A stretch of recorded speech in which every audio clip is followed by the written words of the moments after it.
Mr. Sam's, it is freezing out here. I know, the kids got a snow day and we had to come in today. Oh, look at this snow. I'm so cold. Oh, my God.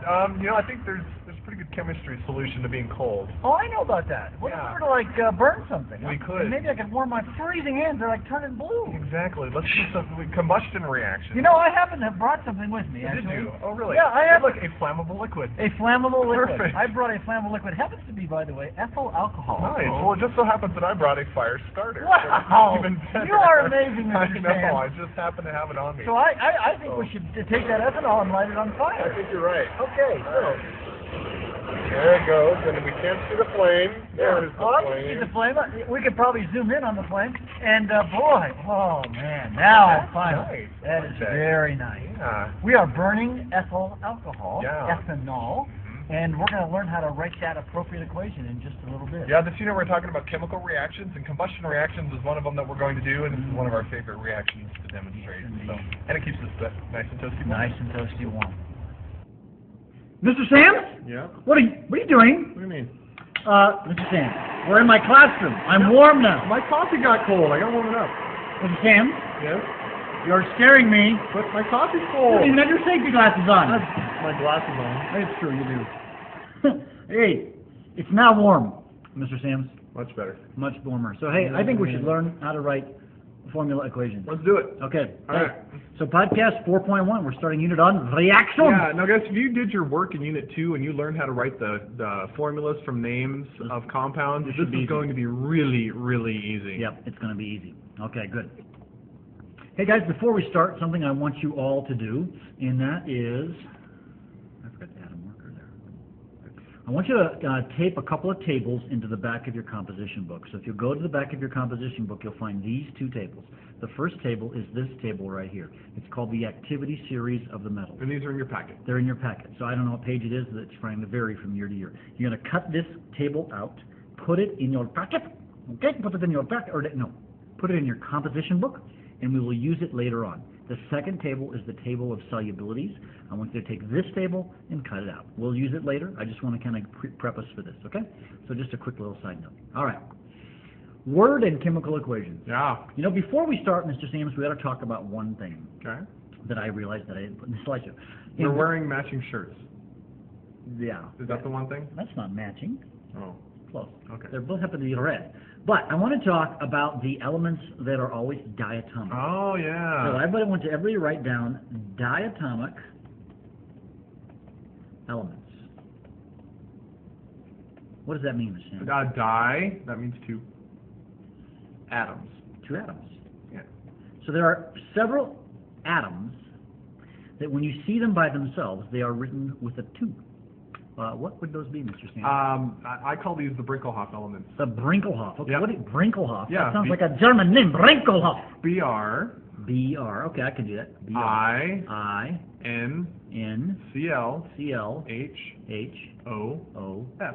F. Brinkelhoff. Brinkelhoff. Nice. Yeah. So that's bromine, iodine, nitrogen, chlorine, hydrogen, oxygen, fluorine. Those 7 elements always show up in pairs. So if you have just bromine, not bromine in a compound, not bromide, just plain old bromine, it's Br2. Plain old iodine, it's I2. Plain old nitrogen, N2. Plain old chlorine, Cl2. Plain old hydrogen, H2. Plain old oxygen, O2. And plain old fluorine, F2. Another way to do this, guys, that would help you understand this is to look at a periodic table, Mr. Sams. Yeah. What you have is here we have periodic table. There's nitrogen, oxygen, fluorine, chlorine, bromine, and iodine. That looks kind of like a number 7. So if you kind of put a box around that, that looks like a 7. Yeah. And there are 1, 2, 3, 4, 5, 6, and actually there's a 7th one, and that's hydrogen. So I sometimes call these the magic 7 elements. Yeah.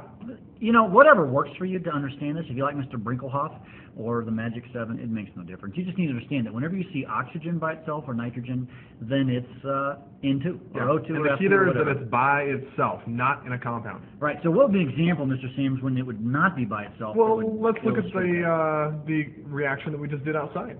We had ethanol. Okay. So actually, let's talk about this. Okay. Actually, before we do that, we'll do this here. Yeah, we'll get there. We'll do that in a second. Okay. Because I think we've got some rules. Oh yeah, you're right. What is a word equation? That's a chemical equation written in words. It says so right there on the Yeah, screen. well, good. So Yeah. you want to write that down for your notes. Okay, that's what we have it written in words. But scientists, chemists, we don't like We don't words. like words. We like symbols. Yep, symbols, numbers. Yeah. Okay.